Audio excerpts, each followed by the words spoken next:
Hello, welcome to my channel Bong Sayani. আগের ভিডিওতে তোমরা দেখেছো জাগরণের দিন সন্ধ্যাবেলায় আমরা সবাই মিলে চলে গেছিলাম রুদ্রদেবের মন্দিরে। এটা হচ্ছে ঠিক তার পরের দিনের ভিডিও। বাবা আজকের দিনে নিজের মন্দির ছেড়ে চলে আসেন আমাদের পাড়ায়, এবং এখানে খুব প্রাচীন একটা প্রথা রয়েছে যেটাকে আমরা বলি দাদুর ঘটা। আমাদের পাড়ার মধ্যে দিয়ে যে নদীটি বয়ে গেছে সেখানে বাবা স্নান করে চলে যান আমাদের পাড়ার ওই মন্দিরটাতে, এবং সেখানে থাকেন ঠিক একটি রাতের জন্য।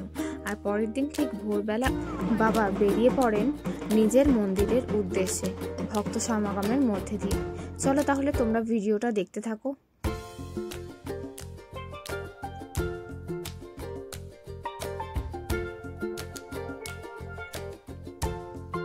ইনি হচ্ছেন বানেশ্বর। এনাকে রুদ্রদেবের সঙ্গেই আনা হয় এবং রুদ্রদেবের সঙ্গে এনাকে পুজো করা হয়, আবার সঙ্গে করে ফিরিয়ে নিয়ে যাওয়া হয় বাবার মন্দিরে।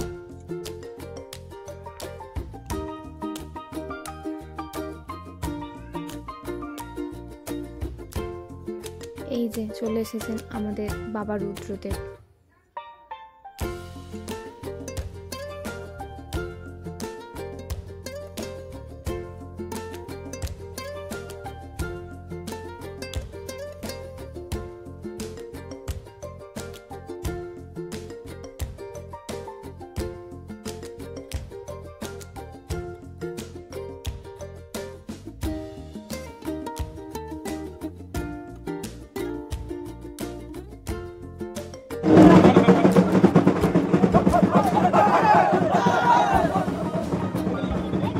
দেখতে দেখতে বাবার স্নানও হয়ে গেছে, এবার নিয়ে যাচ্ছে বাবাকে আমাদের পাড়ার ওই মন্দিরে।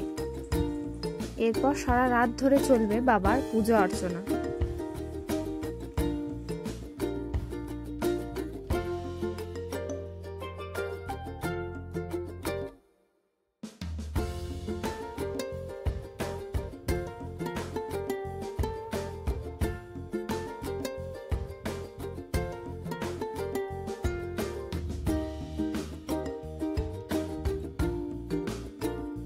সেদিন যেহেতু নীল ষষ্ঠীরও উপোস ছিল, তাই ভিড়টা একটু কমার পর আমরা চলে যাচ্ছিলাম নীল ষষ্ঠীর পুজো করাতে এবং বাবার মাথায় জল ঢালতে মন্দিরের উদ্দেশ্যে।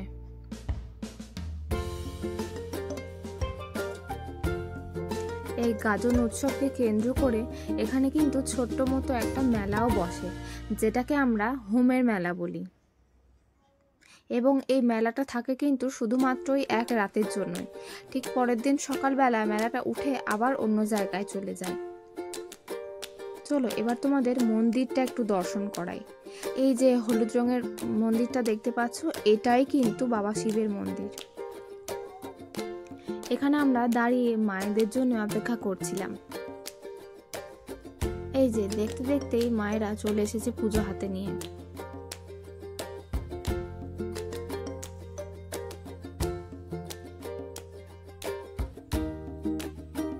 এবার যাচ্ছি বাবার মাথায় জল ঢালবো বলে।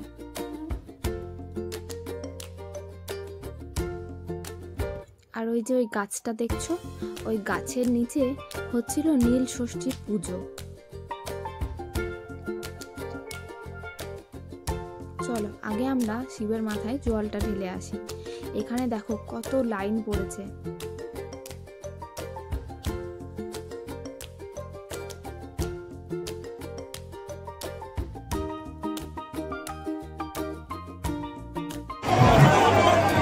শিবের মাথায় জল ঢেলে বেরিয়ে এখানে এসে করে নিয়েছিলাম নীল ষষ্ঠীর পুজো।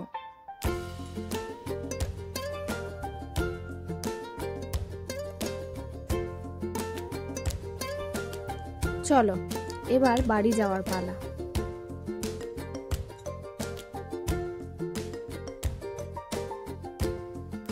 বাড়ি এসে খেয়ে নিয়েছিলাম ক্রাউন চালের খিচুড়ি। চলো তবে আজকের মতো এটুকুই, দেখা হবে নেক্সট ভিডিওতে। ততক্ষণের জন্য টাটা। ও হ্যাঁ, চ্যানেলটা সাবস্ক্রাইব করতে ভুলো না কিন্তু।